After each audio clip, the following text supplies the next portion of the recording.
Wasak pala naman ang kwan, kabanggaan oh.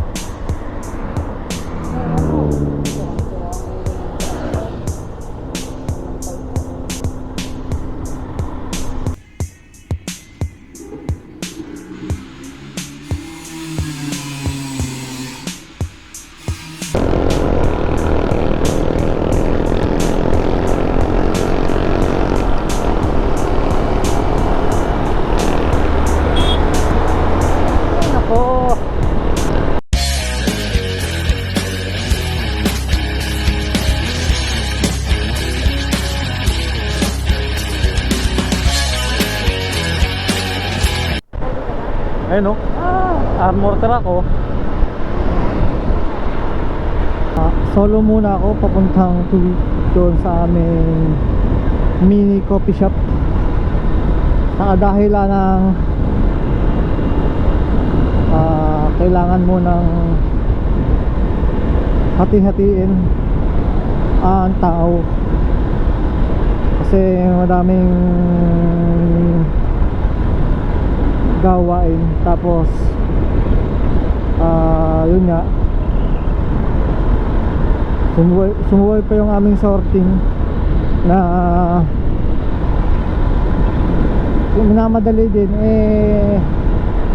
yung mga sorter hindi mga available. Kaya yung si Chona na kasama ko lagi dito sa Tuwi, siya muna yung magsosort para lang matapos. Kasi kung siya yung pupunta ngayon, hassle sa kanya papunta at saka pauwi kasi mamamasahe pa siya. Although kaya naman, may biyahe naman, ang problema yung mamaya, yung pag-uwi.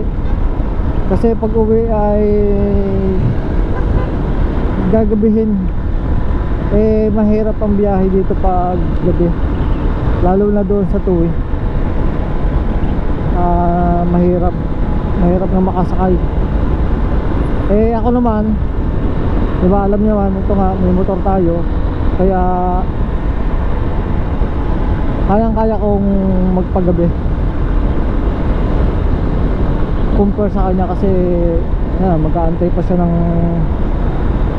masasakyan. Masyado siyang gagabihin.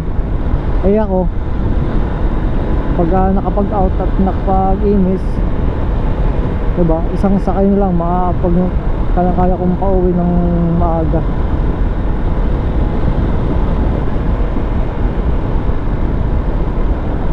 Kaya ako na lang muna. Marami ring kondon gagawin kasi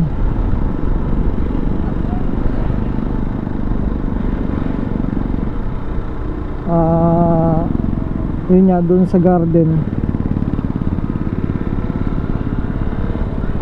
kailangan din, tsaka yung mga kinakailangang, yung mga inaasahan namin na tutulong, lalo na doon sa garden,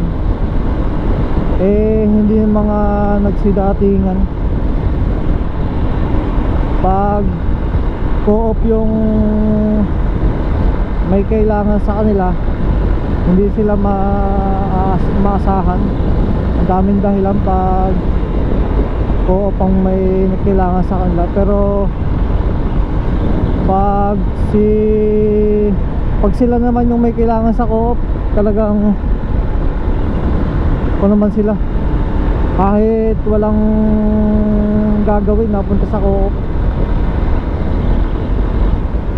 nagkukusa na silang pumunta.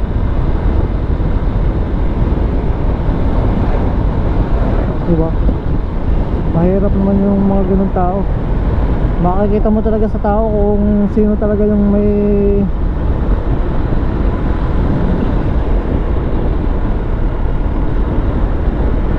pakialam sa co-op Kasi pag wala silang kailangan sa co-op, talagang wala.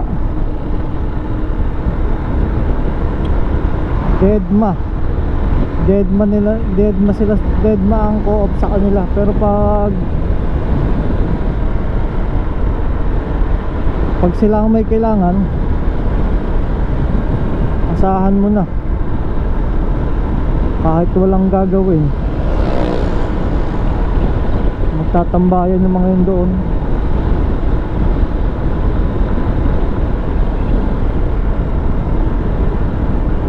May mga ganun talagang tao eh. Pag walang kailangan,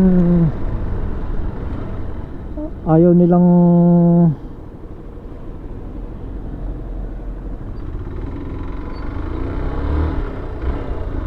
hindi sila mausap ni co-op.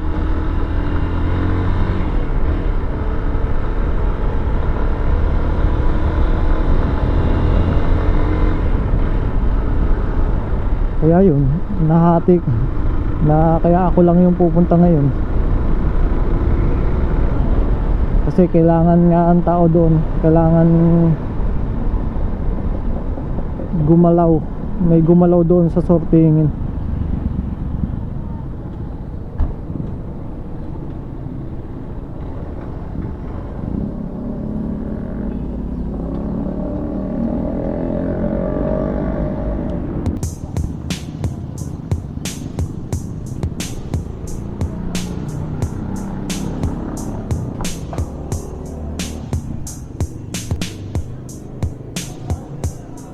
Morning po.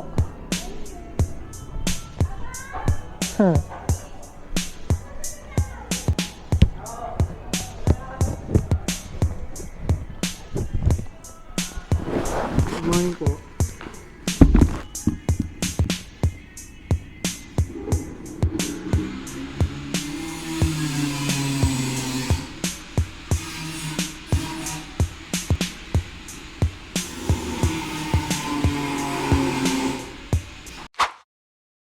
So, yun. Pumunta kami dito sa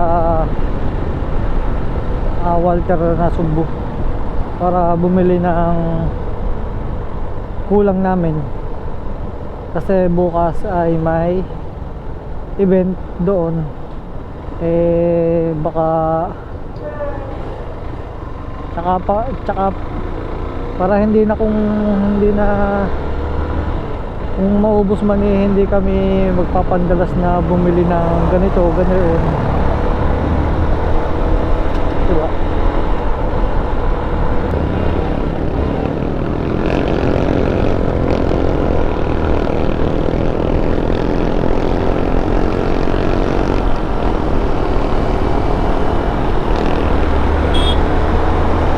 Nako, papasok ko, alam mo merong sa kuwan.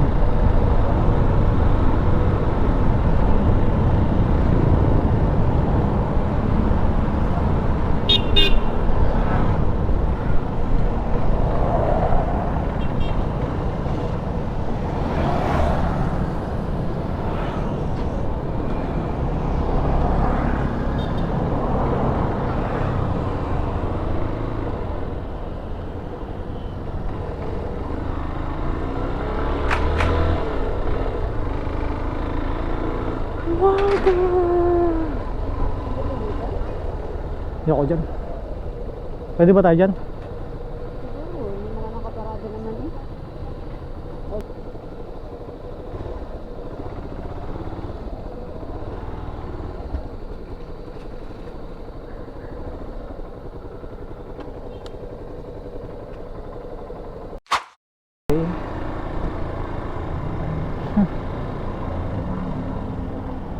Grabe naman yung bagger na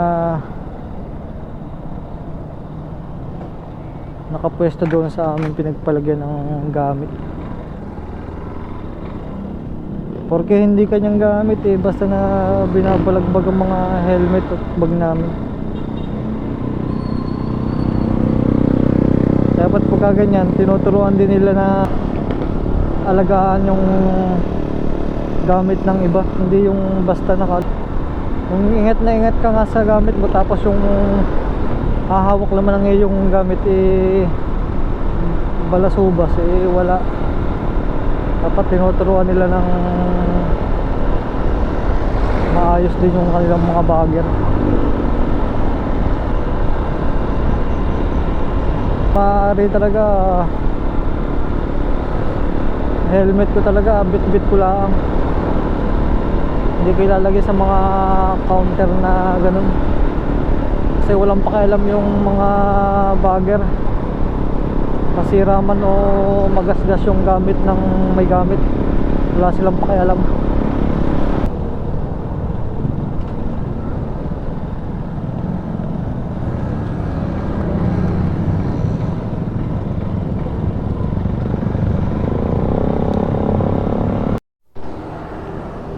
Galit eh. Alam na pagdating sa pera ay masasela na. Basta bago ang pera. Galit tuloy.